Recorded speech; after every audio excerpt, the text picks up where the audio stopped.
السلام علیکم ورحمۃ اللہ شیخ۔ وعلیکم السلام ورحمۃ اللہ وبرکاتہ۔ شیخ ہمارا سوال یہ تھا کہ اگر نماز میں دو سجدے ہمارے کی جگہ ایک سجدہ کریں تو اب وہاں پہ رکعت پوری کرنی پڑے گی یا سجدہ سے اسے مطلب ہماری نماز پوری ہو جائے گی؟ جی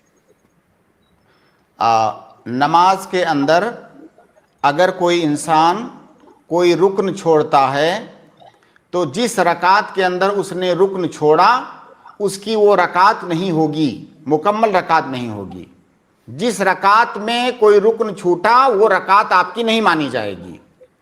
اور سجدہ کرنا یہ رکن ہے، سجدہ کرنا یہ رکن ہے، تو اگر کسی کا سجدہ چھوٹتا ہے کسی رکعت میں تو وہ رکعت کالعدم مانی جائے گی۔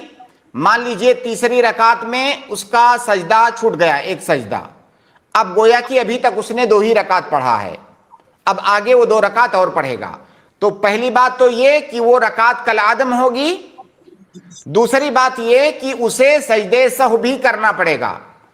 سجدے سہو کیوں کرنا پڑے گا؟ کیونکہ نماز کے اندر ایک زیادتی ہوئی ہے اس سے۔ جب ایک رکعت کو ہم نے کالعدم مانا تو وہ والی رکعت کے اعمال زیادہ ہوئے نا، تو نماز کے اندر ایک زیادتی ہوئی ہے، لہٰذا تشہد کرنے کے بعد سلام پھیرنے کے بعد وہ 2 سجدے سہو بھی کرے گا۔ تو اس کو 2 کام کرنا ہے، ایک تو وہ رکعت جس میں رکن چھوٹا ہے اس رکعت کو دوبارہ پڑھنا ہے، دوسرا یہ کہ اسے سجدے سہو بھی کرنا ہے۔ جی اکرم بھائی۔ دوسرا سوال یہ تھا کہ جی تراویح جیسے کئی باری مسجد میں اس طریقے سے ہوتا ہے کہ جیسے 8 رکعت تراویح پڑھ لی، اس کے بعد آخری پہر میں جماعت کے ساتھ وتر پڑھتے ہیں، تو یہ ایسا کرنا ٹھیک رہے گا؟ ایسا کرنا ثابت نہیں ہے۔ اللہ کے نبی صلی اللہ علیہ وسلم، صحابہ کرام، سلف صالحین، کسی سے بھی ایسا کرنا ثابت نہیں ہے۔ تراویح کی نماز عشاء کے بعد اللہ کے نبی صلی اللہ علیہ وسلم پڑھتے تھے اور مکمل پڑھتے تھے، تو ہمیں مکمل نماز پڑھنی چاہیے عشاء کے بعد۔